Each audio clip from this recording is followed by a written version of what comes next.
First of all, I think it is now urgent that all actors in the region work to de-escalate the conflict.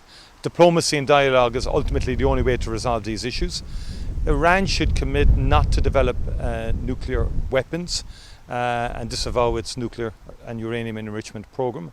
Nuclear safety is an issue here. Modern warfare is very destructive. It is civilians who ultimately suffer, and that is why we need an end to these wars and an end to conflict. And we shouldn't lose sight of the catastrophe that is still unfolding in Gaza while the war between Iran and Israel continues.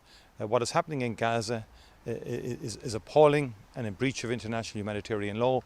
And again, innocent civilians and children are being slaughtered there, and we need that to come to an end, and the reconstruction of Gaza and a huge surge of humanitarian aid in there.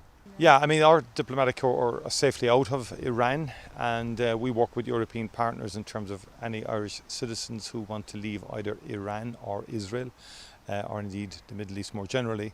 We are there to help and to assist, and that work is continuing. The troops in Lebanon are safe. We're very conscious of them in what is a very, very volatile region.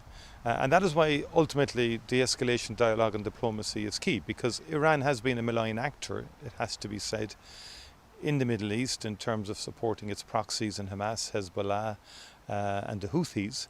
And there's an opportunity in Lebanon, a new government there, to develop once and for all a solid governance of Lebanon, which would allow greater stability. The Irish troops have played a very noble role in terms of peacekeeping in the region.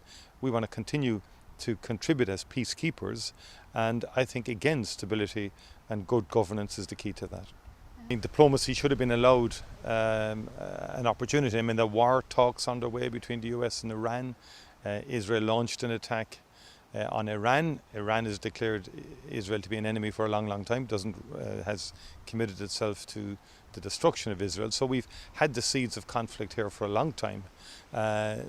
In many respects, in terms of the civilian populations in the region, the political leaders, and particularly in Iran, have an obligation and a responsibility, and indeed in Israel as well, to end this war and to facilitate dialogue and diplomacy.